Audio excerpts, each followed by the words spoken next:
रानी कर्णावती या कर्मवती नदी के शासक हांडा नरबद्दू की पुत्री थी।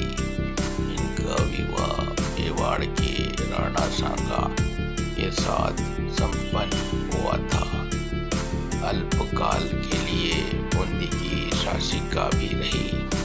वे राणा विक्रमादित्य और राणा उदय सिंह की माँ थी और महाराणा प्रताप की दादी थी। इनके द्वारा मेवाड़ का दूसरा जोहर 8 मार्च 1934 में कर लिया गया था।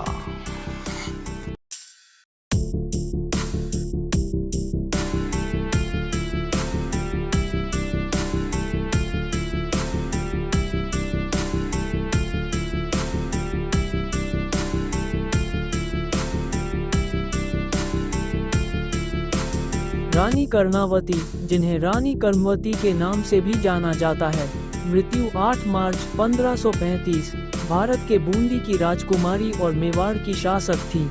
उनका विवाह मेवाड़ के राणा सांगा लगभग 1508-1528 से हुआ था। वे अगले 2 राणाओं, राणा विक्रमादित्य और राणा उदय सिंह की माता और महाराणा प्रताप की दादी थी। उन्होंने अपने पुत्र के नाबालिग होने के दौरान 1527 से 1533 तक शासक के रूप में कार्य किया।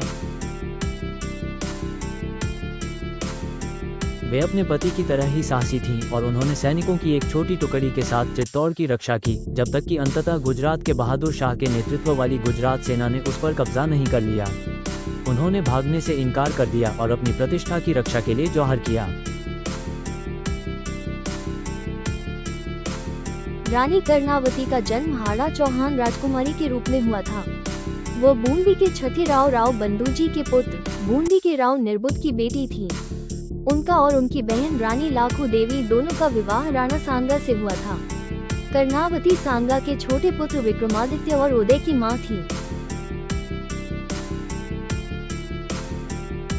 महारानी कर्णावती उन रानियों में से एक थी जिन्होंने मुश्किल परिस्थितियों में भी अपने राज्य को संभाला।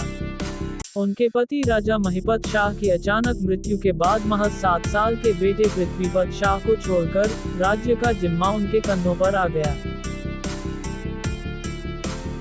जिसके बाद रानी कर्णावती ने इन सभी चुनौतियों का डटकर सामना किया और मुगलों को भी हराया।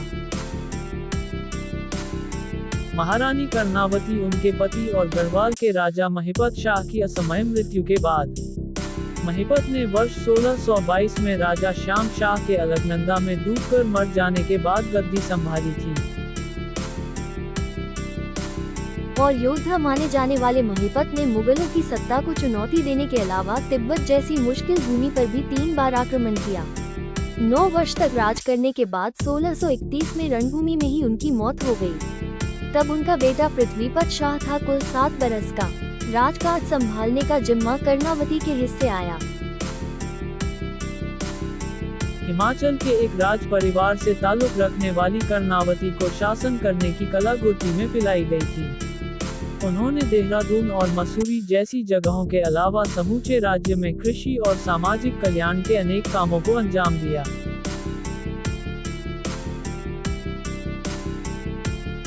लेकिन तब किसी भी राज्य में स्त्री द्वारा शासन किए जाने को एक बड़ी कमजोरी के रूप में देखा जाता था। बताया जाता है कि तत्कालीन कुमाऊनी राजा बाज बहादुर चंद के मुगलों से अच्छे संबंध थे। उसने कांगड़ा में नियुक्त मुगल अधिकारी नजाबत खान से कहा कि गढ़वाल पर आक्रमण करने का इससे बेहतर समय और नहीं हो सकता। बाज बहादुर ने वादा किया कि वो और सिरमौर का राजा उस आक्रमण में मुगलों का साथ देंगे। नजाबत खान ने मुगल बादशाह शाहजहां को आक्रमण के लिए तैयार कर लिया। 30,000 सैनिकों को लेकर नजाबत खान ने गंगा नदी पार की और देहरादून के समीप रायवाला नामक जगह पर अपने खेमे गाड़े। ये बात है वर्ष 1635 की। रानी कर्णावती तक संदेश भेजा गया, या तो 10 लाख रुपए का नजराना अता करो या एक बड़े आक्रमण के लिए तैयार रहो। अपने सलाहकारों के कहने पर रानी ने 1 लाख रुपए तुरंत देकर बाकी रकम शीघ्र देने का वादा कर दिया। हालांकि बची रकम भेजी नहीं। इससे क्रुद्ध नजाबत खान ने फौज को लेकर श्रीनगर की तरफ बढ़ना शुरू किया। श्रीनगर में गढ़वाल रियासत की राजधानी हुआ करती थी। घिर गए मुगल 7वीं शताब्दी में भारत आए इटली के निकोलाओ मानुची ने कर्णावती और मुगलों के संघर्ष के बारे में विस्तार से लिखा है। मुगल सेना ने जैसे जैसे शिवालिक की तलहटी से ऊपर पहाड़ों की तरफ चढ़ना शुरू किया, उसका सामना हुआ छापामार गुरिल्ला शैली में आक्रमण करने वाले गढ़वाली सैनिकों से। देवप्रयाग से नीचे शिवालिक की पहाड़ियों के बीच बनी असंख्य चट्टियों में छिपे इन सिपाहियों ने मुगल सेना की नाम में दम कर दिया। जब समूची मुगल फौज पहाड़ियों के बीच अच्छी तरह से घिर गई, तो दोनों तरफ के रास्ते बंद कर दिए गए। मुगल सैनिक न ऊपर जा सकते थे और न नीचे। मुगल शिविर में रसद की कमी हो गई। अफरा तफरी का माहौल बनने लगा। ये देखकर नजाबत खान ने रानी से इजाजत मांगी कि वो रास्ते खोलकर उसे अपनी सेना को वापस ले जाने दे। सबसे बड़ी हार रानी कर्णावती चाहती थी कि मुगलों को कभी न भूलने वाला सबक मिले। उन्होंने नजाबत खान से कहा कि वो अपने सैनिकों को वापस ले जा सकता है, लेकिन सभी को अपनी नाक कटानी होगी। जान खतरे में देखकर शाहजहां के सैनिकों ने हथियार डाल दिए और नाक कटा ली।